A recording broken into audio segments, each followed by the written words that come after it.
मुक्त जीवों का वर्णन। विद्या दर्शन शक्ति स्वास्थ्य प्रहलाद तृप्ति शुद्धि युज निरतिशया निर्वधयो निःश्रेय समावशन्ति सुखम। विद्या दर्शन शक्ति 3 शब्द हैं, स्वास्थ्य 4, प्रहलाद 5, तृप्ति शुद्धि 7। ठीक है ना। और ये सभी कैसे हैं उसकी चर्चा नीचे है। विद्या अर्थात ज्ञान, और ज्ञान में अनंत ज्ञान केवल ज्ञान एक। दूसरा दर्शन, केवल दर्शन अनंत दर्शन। फिर शक्ति, शक्ति मतलब अनंत वीर्य। शरीर की ताकत को बल कहते हैं, शरीर की ताकत को बल कहा जाता है। और अंदर आत्मा में जो क्षयोपशम होता है और जो हमारे अंदर आत्मा की ताकत होती है उसको वीर्य कहते हैं। स्वास्थ्य और प्रहलाद स्वास्थ्य अर्थात परम उदासीनता। परम उदासीनता का मतलब है अपने भावों में ही स्थित होना। स्वस्थ कौन है? अगर मैं ये प्रश्न करूं आप सबसे कि स्वस्थ कौन है, तो आप कहोगे ऐसा ऐसा ऐसा ऐसा ऐसा वो स्वस्थ है। या भौतिक शरीर को लेकर के बात करोगे। अब अध्यात्म की दृष्टि से अगर व्याख्या करें तो स्वस्थ कौन है, तो जो स्व में स्थित है वो स्वस्थ है। स्वस्थ स्वस्थ जो स्व में अर्थात अपने आप में अपने भावों में स्थित है वो स्वस्थ है। और जो पर भावों में पर में स्थित है वो अस्वस्थ है। क्या है? अस्वस्थ है।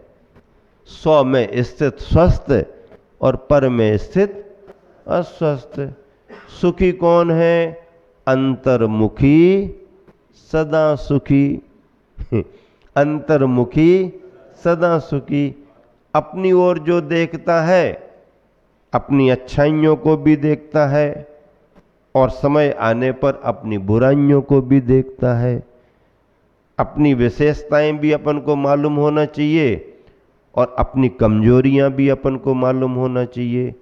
अपनी तरफ अपनी अच्छाई और बुराइयों को जो देखता है वो अंतर्मुखी माना जाता है। अच्छाइयों को देखेगा और उत्साह बढ़ेगा और आगे बढ़ो, बहुत अच्छा रास्ता है। बुराइयां दिख रही हैं, संशोधन होना जरूरी है। अगर हमारी ये बुराई हमारे तक सीमित है तब तो ठीक है, हमारे परिवार से जुड़ गई तो मामला बिगड़ेगा। और हमारी बुराई अगर समाज को प्रभावित कर दे, समाज से जुड़ गई तो और ज़्यादा मामला बिगड़ेगा। तो मामला किसी का ना बिगड़ पाए और अच्छाइयों का विस्तार होता रहे, तो उसके लिए व्यक्ति को अंतर्मुखी होना पड़ेगा। अंतर्मुखी का मतलब क्या? अपने अंदर में झांकना पड़ेगा। क्या? अपना स्वभाव दूसरों को देखने का है, दूसरों की ताक झांक का है। कौन क्या कर रहे, कौन क्या कर रहे। घर पर वॉचमैन भले रख लेते हैं लेकिन उस वॉचमैन से भी बड़े वॉचमैन हम बने रहते हैं। वॉचमैन की भी वॉच करते रहते हैं और पूरे संसार की वॉच करते रहते हैं। अब जब वॉच कर रहे तो वॉच की जरूरत क्या है? घड़ी घड़ी मत पहनो, नेचर में ही तुम्हारे वॉच आ गई है ना, है नहीं।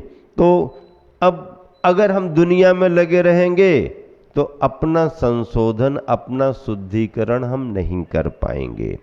हित भावना से, जवाबदार होने के नाते, सद्भावना से भर करके अगर हम सबके बारे में विचार करें तो हम कर्तव्यनिष्ठ माने जाएंगे, हम बहुत बड़े मतलब वो माने जाएंगे।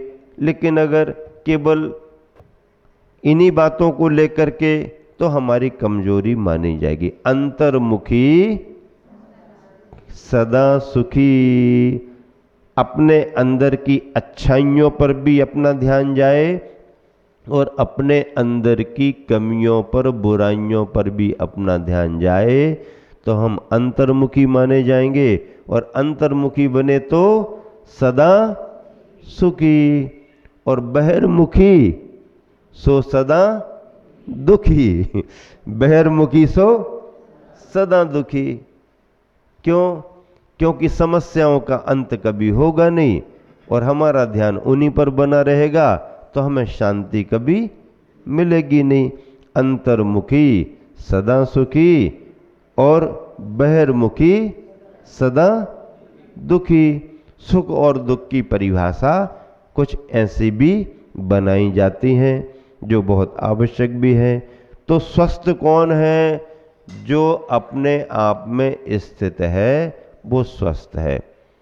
एक संस्मरण याद आ गया थुबोन जी का। 1987 चातुर्मास चल रहा था। गुरुवर आचार्य श्री चतुर्मास के कुछ समय बाद ही अस्वस्थ हो गए थे थुबोन जी में, आप सबको याद है।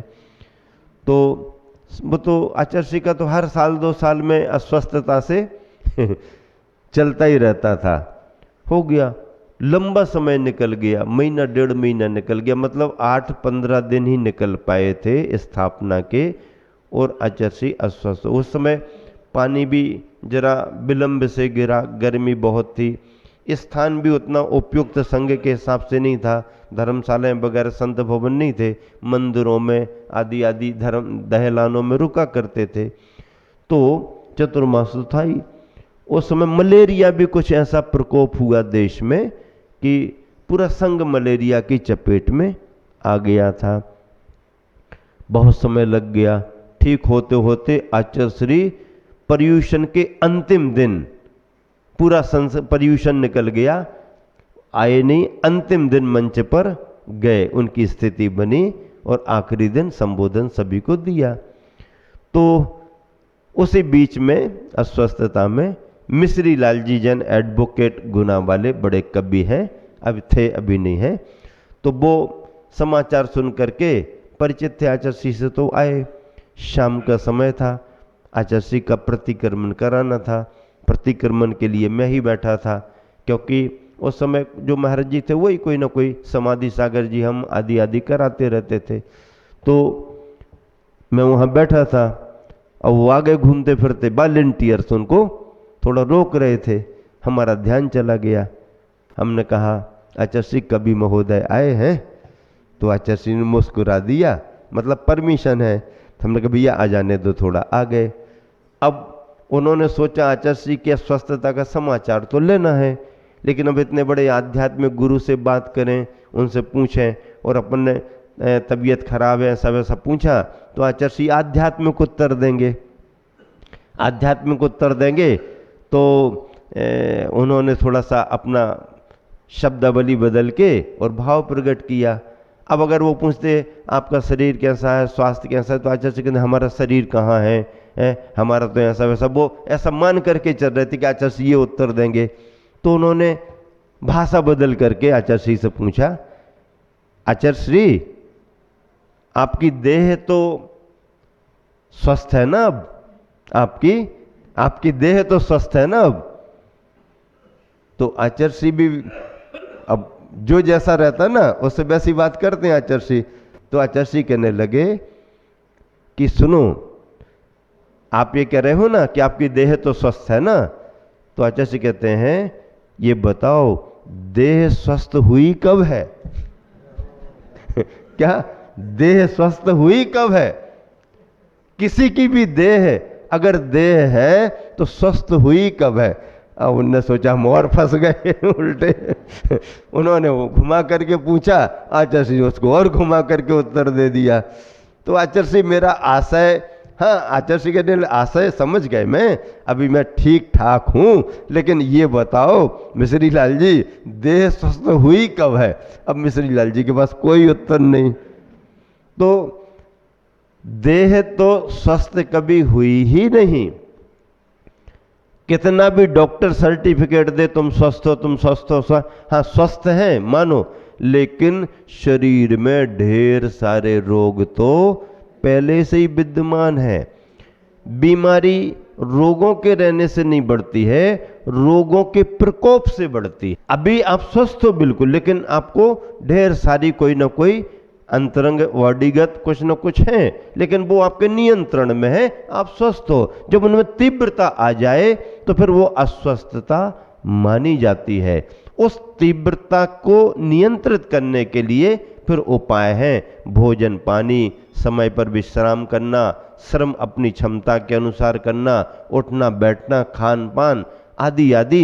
इन सबको अगर आप विधिवत करते रहते हो तो अंदर की बीमारियां प्रकोपित नहीं हो पाती हैं, समित रहती हैं। और अगर आपने इस पर ध्यान नहीं दिया, लापरवाही की, तो फिर वो आपको सचेत करती हैं, सावधान करती हैं। ऐसा है। तो इस तरह से चलता है। रोगों के बारे में लिखा है, शरीर में कितने कितने रोग हैं, लाखों करोड़ों की संख्या में रोग बताए हैं, लेकिन उनसे परेशानी नहीं है, वो अपने नियंत्रण में रहते हैं। जब उनका प्रकोप बढ़ जाता है तो फिर हमारी अस्वस्थता बढ़ जाती है। आत्मा कभी अस्वस्थ हुई नहीं है और देह कभी स्वस्थ हुई नहीं है। आत्मा ज्ञान मंदिरम और शरीर व्याधि मंदिरम, संस्कृत में नीति है। शरीर को व्याधि का मंदिर यानी घर कहा है और आत्मा को ज्ञान का घर, ज्ञान का मंदिर कहा गया है। तो स्वास्थ्य, स्वास्थ्य का अर्थ परम उदासीनता। परम उदासीनता का मतलब है नित्य अपने में अपना स्वभाव स्वरूप। और प्रहलाद प्रकृष्ट रूपे ने आह्लाद, प्रहलाद का अर्थ क्या होता है? आह्लाद शब्द मूल में है, उसमें प्रोपसर्ग लगा दिया, प्रहलाद बन गया। तो प्रकृष्ट रूप से आह्लाद यानी आनंद, तो अनंत सुख। प्रहलाद का अर्थ अनंत सुख आनंद। तृप्ति शुद्धि योजहा, तृप्ति और शुद्धि को प्राप्त। तृप्ति अर्थात संतुष्ट और शुद्धि अर्थात परम शुद्धता को प्राप्त।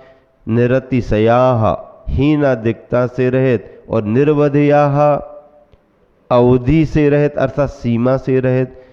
सुखम सुख स्वरूप, निश्रेयसम आवसंती उस निश्रेयस में अर्थात मोक्ष में वो निवास करते हैं। कौन निवास करते हैं? जिन्होंने संलेखना के फलस्वरूप मोक्ष को प्राप्त किया है। ऐसे वो साधक भव्यात्मा कहाँ? मोक्ष में निवास करते। मोक्ष कैसा है? उस मोक्ष में रहने वाले सिद्ध भगवान अनंत ज्ञान, अनंत दर्शन, अनंत वीर और अनंत सुख रूप परम स्वास्थ्य, आनंद, तृप्ति एवं शुद्धि से संयुक्त रहते हैं। वे हीनाधिक भावों से रहित, कमोबेशी नहीं। हाँ, कोई भी सिद्ध परमात्मा हो, सब बराबर बराबर अनुभव करते हुए वहाँ पर हीनादिक भावों से रहित समान गुणों के धारक हैं। चाहे तीर्थंकर हो, चाहे सामान्य केवली हो, चाहे भरत क्षेत्र के हो, चाहे ऐरावत क्षेत्र के हो, चाहे विदेश क्षेत्र के हो, चाहे 500 धनुष के हो, चाहे 100 धनुष के हो, चाहे 3.5 हाथ के हो, कोई भी, चाहे चौथे काल के शुरुआत में मोक्ष गए हों, चाहे चौथे काल के अंत में मोक्ष गए हों, उपसर्ग सहन करके गए हों, बिना उपसर्ग के गए हों, किसी भी तरीके से अगर उन्हें मोक्ष हो गया है तो मोक्ष की फैसिलिटी में कोई अंतर नहीं रहेगा। ये सब संसार की अवस्थाओं की चर्चा है। मोक्ष होने के बाद सारे भव्यात्मा सिद्धात्मा एक सी समानता का अनुभव करते हैं। शुद्ध समाजवाद वहीं पर है जहाँ कोई असमानता नहीं है। अगला श्लोक, मुक्त जीवों के गुणों में विकार का। काले कल्पसते पिच गते सेवानाम न विक्रिया लक्ष्या उत्पातोपि यदि स्यात् त्रिलोक संभ्रांति करण पटु। कल्पशते सैकड़ों कल्पकाल बराबर। कल्पकाल की चर्चा हो रही और सैकड़ों लगा दिया। एक कल्पकाल किसे कहते हैं? 20 कोड़ा कोड़ी सागर के समय को, काल को एक कल्पकाल कहते हैं। 20 कोड़ा कोड़ी सागर, जिसमें 10 कोड़ा कोड़ी उत्सर्पिणी, 10 कोड़ा कोड़ी अवसर्पिणी। 10 कोड़ा कोड़ी में भी जब काल परिवर्तन होता है तो 4 कोड़ा कोड़ी, 3 कोड़ा कोड़ी, 2 कोड़ा कोड़ी, 1 कोड़ा कोड़ी में 42,000 वर्ष निकालो, फिर 21,000 वर्ष, 21,000 वर्ष, ऐसे 6 कालों में परिवर्तित हो जाता है। 20 कोड़ा कोड़ी, 10 कोड़ा कोड़ी, 10 कोड़ा कोड़ी में 4 कोड़ा कोड़ी सागर का पहला काल, 3 कोड़ा कोड़ी सागर दूसरा काल, 2 कोड़ा कोड़ी सागर का तीसरा काल। चौथे काल में से 1 कोड़ा कोड़ी सागर में 42,000 वर्ष निकाल लो। 1 कोड़ा कोड़ी सागर में 42,000 वर्ष कम करो, ये चौथे काल का समय है। 42,000 बचे, 21,000 का पंचम काल, 21,000 का छठा काल। 10 कोड़ा कोड़ी, 10 10 मिलाओ 20 कोड़ा, इसको एक कल्प काल कहते हैं। जैनेतरों में भी कल्प काल की मान्यता है।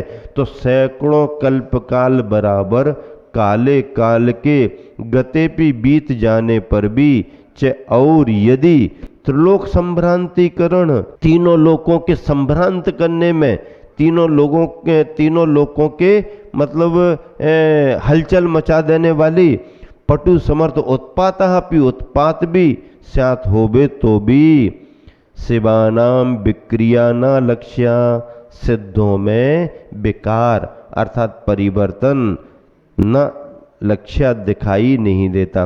तीनों लोकों को उलट पुलट करने में समर्थ, कोई महान उत्पात होने पर भी या सैकड़ों कल्प कालों के बीत जाने पर भी उन मुक्त जीवों में किसी प्रकार का परिवर्तन नहीं होता, वहाँ पर कोई प्रभाव नहीं पड़ता और जैसा पद उन्होंने प्राप्त किया है उसी पद के अनुरूप वह वहाँ पर आनंद का अनुभव करते रहते हैं।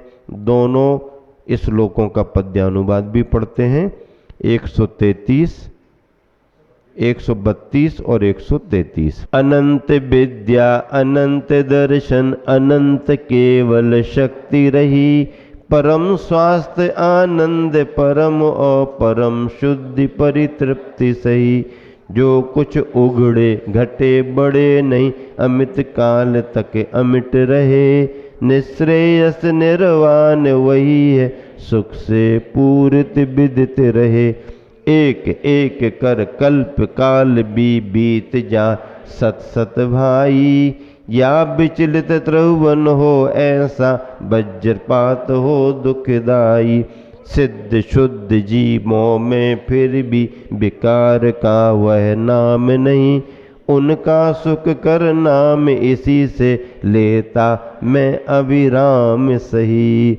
उनका सुख कर नाम इसी से लेता मैं मतलब पद्यानुवाद करने वाले गुरुवर लिख रहे, लेता मैं अविराम, अविराम विराम रहित निरंतर लेता हूँ। और जो कुछ उघड़े घटे बड़े नहीं, उघड़े मतलब जो एक बार प्रगट हो गया है उसमें फिर घट बढ़ता नहीं है, ऐसा सिद्धों का पद माना गया है।